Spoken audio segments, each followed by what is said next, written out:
Let's start with our assessment of the current status of the war. We maintain there is a significant chance of a large-scale Russian missile strike between April 6th and April 14th due to current activity by the VKS and Black Sea Fleet and the upcoming religious holidays of Catholic Easter and Orthodox Easter. Second, our assessment that Russian white nationalism, connected to the Russian Orthodox Church and senior policymakers within Russian President Vladimir Putin's orbit, would fuel religious and racial tension that could spill over into internally directed terrorism, was accurate. Third, we assess that due to the failed winter offensive, spreading internal unrest which has led to acts of terrorism, and an inability to alter the Western perception of Ukraine, the Kremlin has returned to using threats of nuclear proliferation and war. The Russian Federation armed forces are combat ineffective and beyond Bakhmut are only capable of point and localized attacks. We maintain that the Ukrainian defense of Bakhmut has reached its final phase, with Ukrainian forces completing a retrograde maneuver to what is likely the last strong defensive line in the city. Our assessment that short of using chemical, biological, radiological, or nuclear, also known as sea-burn weapons, the Russian military will continue doing everything possible to capture Bakhmut regardless of the cost.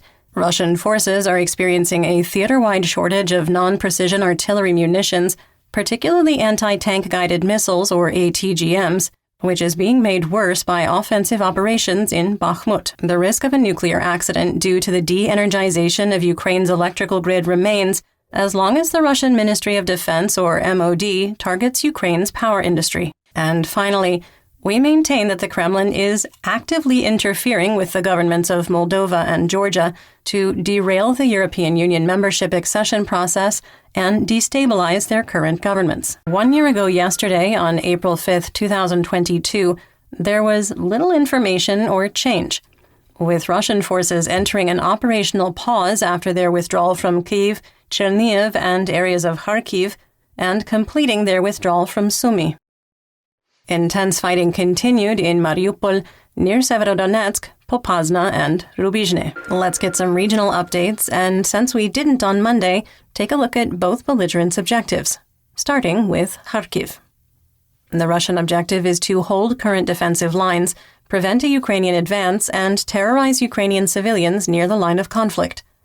The Ukrainian objective is to liberate the northeastern corner of the oblast, hold defensive lines in the Kupiansk operational area, and protect civilians and civilian infrastructure. In the Dvorichna operational area, a Ukrainian source reported fighting near Khrianikivka, and the Russian MOD reported fighting among DRG units near Masyutivka and Pershotravneve. Moving on to the Donbas region in Luhansk. The Russian objective is to recapture the remainder of the oblast and control the insurgency. The Ukrainian objective is to break Russian defensive lines, advance on Svatova, Kremina, and Lysychansk, and support insurgents. It continued to be active in the Svatova operational area, with Russian forces reporting fighting among squad-sized units in Novoselivske and a Ukrainian source reporting ongoing fighting in Kuzemivka. So despite mentioning two settlements, both reports are accurate. The line of conflict near the railroad station on the P7 highway divides the two villages. The Russian MOD reported fighting among squad-sized units in the area of Andriivka, with no change in the situation. In the Kremina operational area, Russian forces rely more on artillery and two TOS-1 thermobaric multiple launch rocket systems, or MLRS, they've brought into the area than ground attacks. Russian mercenary mill blogger Wargonzo reported another failed attack in the direction of Makiivka. The General Staff of the Armed Forces of Ukraine, or GSAFU, and Russian MOD reported fighting in the direction of Nevsky, with Wargonzo claiming the Russian attack was unsuccessful. Fighting continued south of Kremina in the forests and tree lines, with some additional clarity on the line of conflict. We compressed the gray area, giving Ukraine more firm territorial control in the direction of the Seversky Donets floodplain. Ukrainian sources reported fighting was contained to the forest south of Kremina, while Wargonzo reported fighting continued in the west, with a failed attempt to advance toward Terny. The Russian MOD reported fighting in the area of Dibrova, with no change in the situation. The GSAFU and Wargonzo also reported fighting in the Serebryansky woods, but it was unclear if this was closer to Shiplivka and the Seversky Donets River or duplicating reports of fighting to the south of Kremina. In the Popasna operational direction, the Russian MOD reported that a Ukrainian DRG unit near Rozovka, 13 kilometers behind the known line of conflict, was discovered and attacked. We cannot, however, independently verify the report. The Luhansk People's Republic, or LNR, Joint Center for Control and Coordination, reported that 2 rockets fired by HIMARS struck Rubizhne.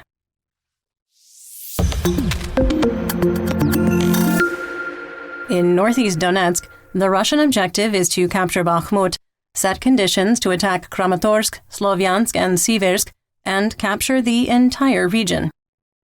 The Ukrainian objective is to defend Siversk and Bakhmut, push into the Luhansk Oblast, and minimize civilian casualties. In the Siversk operational area, limited fighting south of Spirna in a disputed tree line with shallow trenches continued. There was no change to the situation. Talking about the Bakhmut operational area, Ukrainian President Volodymyr Zelensky indicated that there were ammunition shortages, saying, quote, "The situation is very difficult there, and every day there is this fluctuation. Now there are enough projectiles, and now there is a deficit of them. It happens daily. We may have success in some areas of Bakhmut and advance, and then we have no success and return to our positions. But we are in Bakhmut, and the Russians do not control it. Such is the current situation. General Syrski is responsible for the operational situation. Undoubtedly, both for him and for me, the most important thing is not to lose personnel. It goes without saying that if the situation gets worse and there will be a threat of losing our personnel due to encirclement, the general will act accordingly." End quote. Our favorite FSB colonel, convicted war criminal, Kremlin pariah, and failed Mobik Igor Strelkov-Girkin provided his assessment of the situation in Bakhmut, saying, quote, "In Bakhmut, the enemy," he means Ukraine, "has been driven out of the administrative center of the city, but continues to hold the western city blocks as well as the Bakhmut 1 and Bakhmut 2 railway stations." Yevgeny Prigozhin's statements about the fact that Artemovsk, he means Bakhmut, has been legally taken, made on the basis of the nightly hanging of the flag on the city administration, so far resemble the statements of the Third Reich propaganda that Stalingrad has been taken, the Russians hold only a few points near the Volga itself. It is clear that they, PMC Wagner, will squeeze, but will Wagner and the volunteer units deployed there have enough forces to continue the meat grinder, or will the situation freeze as in Marinka? End quote. PMC Wagner and Russian VDV units shifted their attacks, attempting to advance on Bohdanivka and Khromova without success. In Bakhmut, we adjusted the line of conflict, moving it east based on multiple Russian reports. PMC Wagner didn't release any pictures or videos at Railroad Station 1, despite the capture claim. Girkin's assessment that the train station is still under Ukrainian control has significant weight. We moved a line to the east about the length of a New York City block. Russian sources reported that Ukrainian forces still hold the SK Metallurgical Stadium, the Hotel Bakhmut, the Hotel Atlantic, and the Avangard Stadium. Based on these reports, we moved the line of conflict east to Sadova Street and south to Mariupolska Street. PMC Wagner had no success in the north or along Korsunskoho Street in the southwest part of Bakhmut. Some assessment. We stand by our April 3rd assessment that Ukrainian forces exercised a retrograde operation based on the available information that the train station, Hotel Bakhmut, and the SK Metallurgical Stadium were under Russian control. Ukrainian forces maintain critical strong points at the two stadiums, Railroad Station 1, the prison, and the hotels. There's no need to withdraw if these defensive areas remain under Ukrainian control. In our assessment, if either stadium is captured, we would expect a retrograde operation to the train tracks in the central part of Bakhmut. PMC Wagner and Russian VDV forces continued attacks on Ivanivske, which remained unsuccessful. You're listening to the Malcontent News Russia-Ukraine War Podcast. Our team of journalists, researchers, and analysts is funded by readers, listeners, and viewers just like you. To support independent journalism, please consider becoming a patron. You can find us on patreon.com/malcontentnews. In southwest Donetsk, the Russian objective is to capture Velika Novosilka, Vuhledar, Marinka, and Avdiivka, set conditions to capture the rest of the oblast, and bring the insurrection across southwestern Donetsk under control.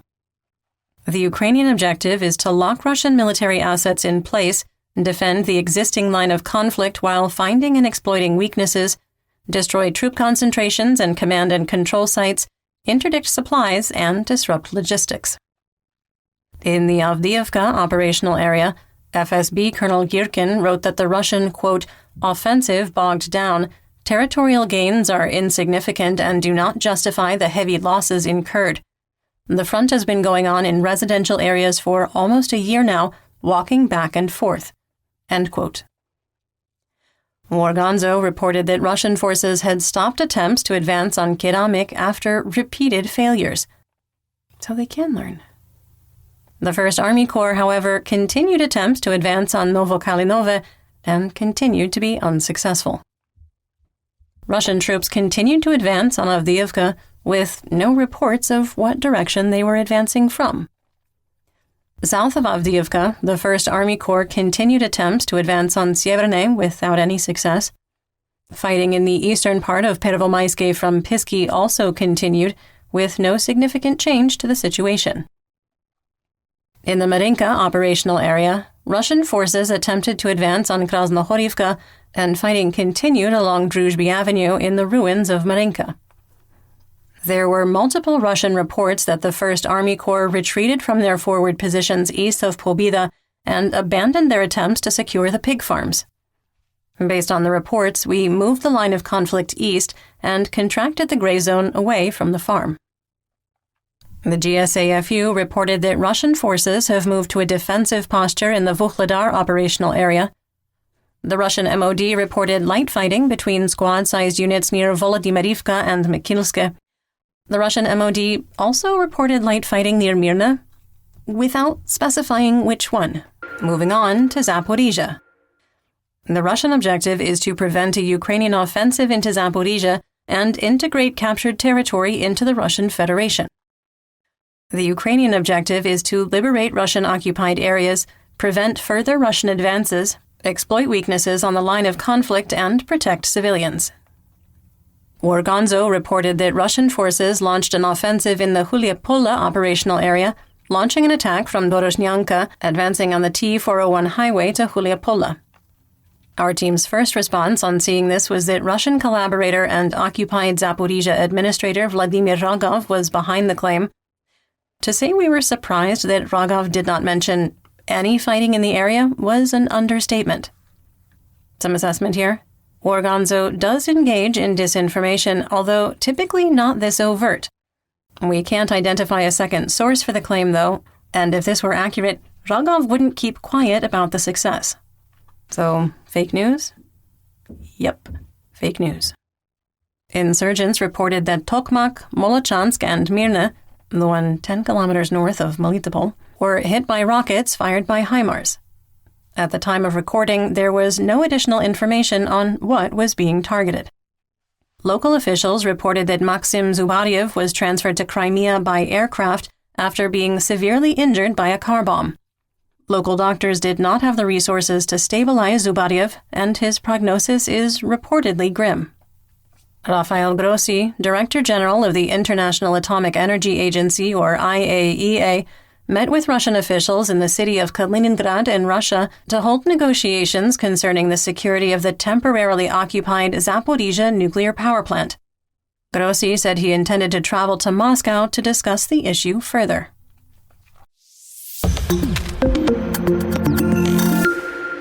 In the Black Sea, Crimea, Mykolaiv, and Odessa region, Operational Command South, or OKS, reported there were 14 vessels of the Black Sea Fleet on patrol, including 2 frigates and 2 Kilo-class submarines capable of launching up to 24 caliber cruise missiles in total.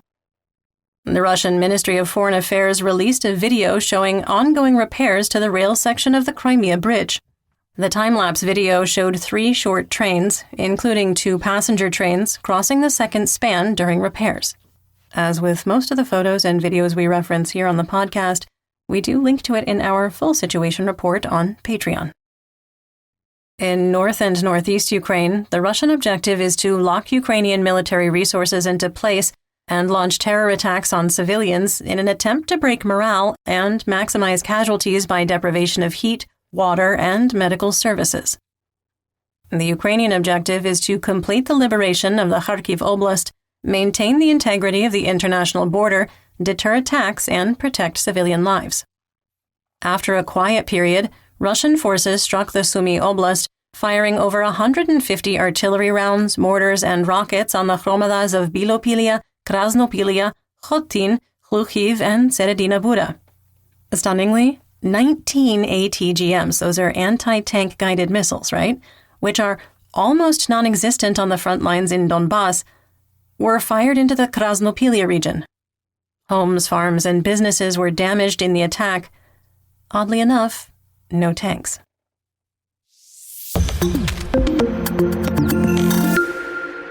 On the Russian front, ethnic unrest among Muslim minorities is growing. In Zyazikov Yurt in the Ingushetia region, which borders Chechnya, Georgia, and the North Ossetia-Alania Republic, 2 OMON officers were killed and 6 wounded in a counter-terrorism operation against suspected Islamic militants. Rosgvardia forces, that would be the Russian National Guard who report directly to Russian President Vladimir Putin, have taken control of the anti-terror operation with additional soldiers arriving in the region. Local officials claim that 3 militants were killed. A video was circulating on social media of a terrified young woman claiming she was hiding in a basement due to area shelling near Belgorod. She claimed that the windows in their home had been blown out and a fire was burning in their yard. The video was posted on a social media account with no history of sharing misinformation or disinformation. Russian sources claim the video is from the border town of Novaya Tavolzhanka near Shebekino, and that shelling damaged 3 homes and 3 cars. Fire erupted in a Russian Ministry of Defense satellite building in Moscow, with officials claiming an electric tea kettle caused it. Apparently, drinking tea in Russia is very dangerous, even when there's no polonium involved.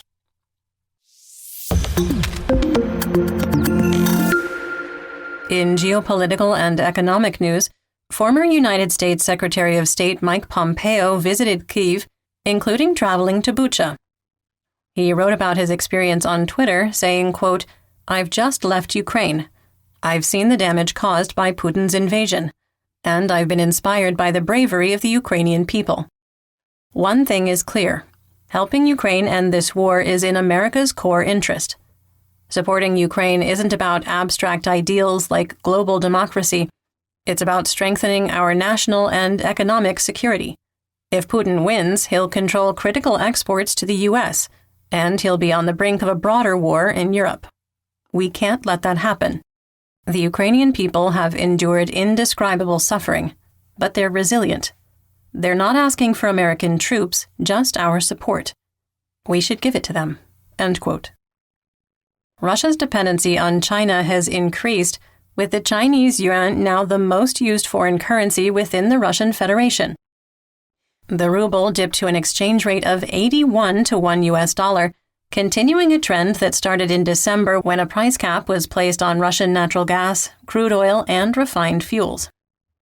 We had reported that the price cap and the challenges shippers have faced to secure insurance when carrying Russian fossil fuel cargo would create demand destruction for the ruble and depress its value. The decline is occurring despite extraordinary measures to create artificial demand.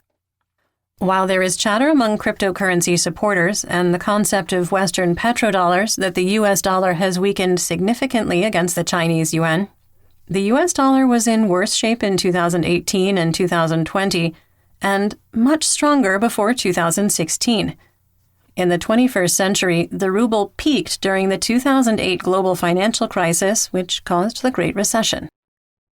The shrinking ruble makes it more difficult for the Russian government to purchase materials to support its war effort. Adding to economic decline, Russian President Vladimir Putin told reporters that sanctions will last for a long time, and that it will be necessary for the Russian Federation to, quote, develop import substitution, end quote. And that's what we know.